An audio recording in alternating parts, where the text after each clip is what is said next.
the performance of the night. Oh, Steph Curry has been on fire, and it would continue last night in Philly, being guarded by his brother, closing seconds of the first, knocking down a three.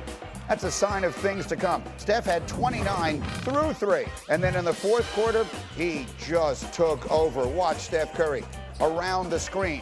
That's going to be a theme. That's his 6th-3. That would tie the game at 86. Warriors down 2 now. Curry again using the screen. That's his 7th-3 of the night. Warriors up by 1. Later, the lead is 1. It's Steph again.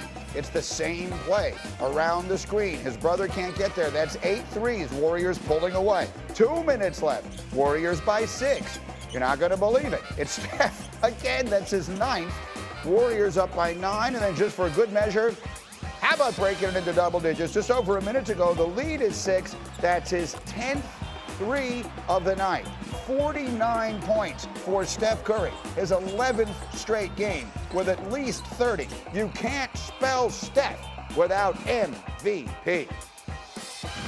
This streak, I'm obviously aware, but it's you don't put too much pressure on yourself. You just play basketball. I've just settled into just having fun, kind of letting the game come to you, and I'm having a blast out there just playing basketball, and it's obviously working. You guys ask me after every game what I think of Steph and his performance, and it's whatever I said last game, just use that.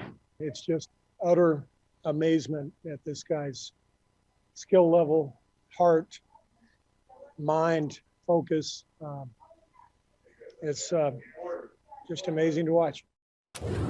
Well, he's a 2-time MVP, but he's never played better than he's playing right now. Since last Monday, Steph has 4 games with 10 threes.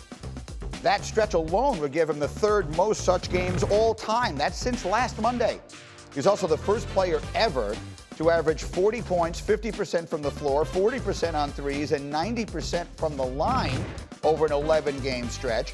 And after the explosion last night, he has overtaken Bradley Beal for the scoring title this season. He's now averaging 31.4 points a game. He has also moved up his odds in the MVP running. This was last night during the game. Caesars Sportsbook by William Hill moved his odds from 50-1 to 20-1 as a result of last night's game alone. And so here is Tim Legler and Legs. Now, we were talking before the show came on about just what this stretch has meant for the sport, for the league at a time when they so desperately need it. What do you think about the idea that Steph has entered the MVP conversation? Oh, yeah, he should have been in it all along, but I think what he's doing right now, obviously, has thrust him into the conversation because they're also winning games. And in the NBA, it's a little bit different. You know, it's not like baseball where you can win an MVP in a last-place team. I believe A-Rod did that. It doesn't work that way in the NBA, typically. You've got to have a team that's winning, a team that's a solid playoff team, and they're starting to win again, and he's doing it at the right time. All this momentum as we head down the stretch. This is a guy now that at 33 years old is giving us something that we never thought we'd see, which is him at his very best. Imagine capturing for a moment in time an all-time great when he's at his absolute best. It's hard to find that sometimes and remember what that is for all-time greats. We're seeing it right before our eyes. So absolutely, he belongs in the conversation. And more importantly for me, Greeny, what you just said, he may have salvaged the NBA regular season because it has been a very difficult stretch with all of these guys missing games, marquee matchups that don't really come to fruition.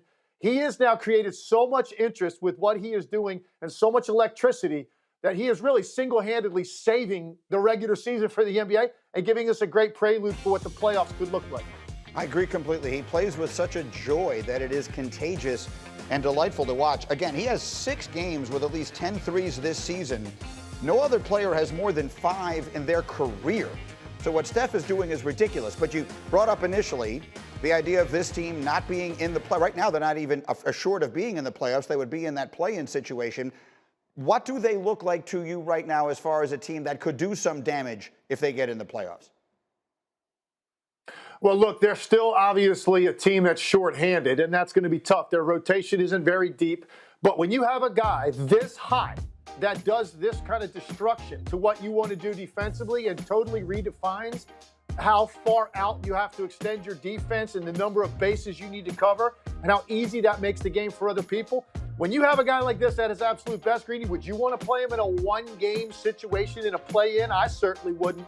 And then even if they're able to escape that, you look at a team like Phoenix, you look at a team like Utah, the two teams at the top of the Western Conference. You want to play Steph Curry in a best of 7 when he's coming in, playing his absolute best basketball of his entire life?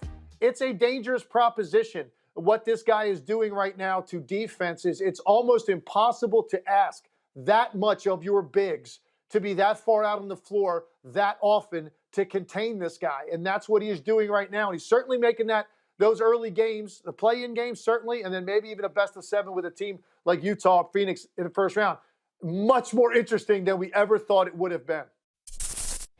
Thank you for watching ESPN on YouTube. For live streaming sports and premium content, subscribe to ESPN+.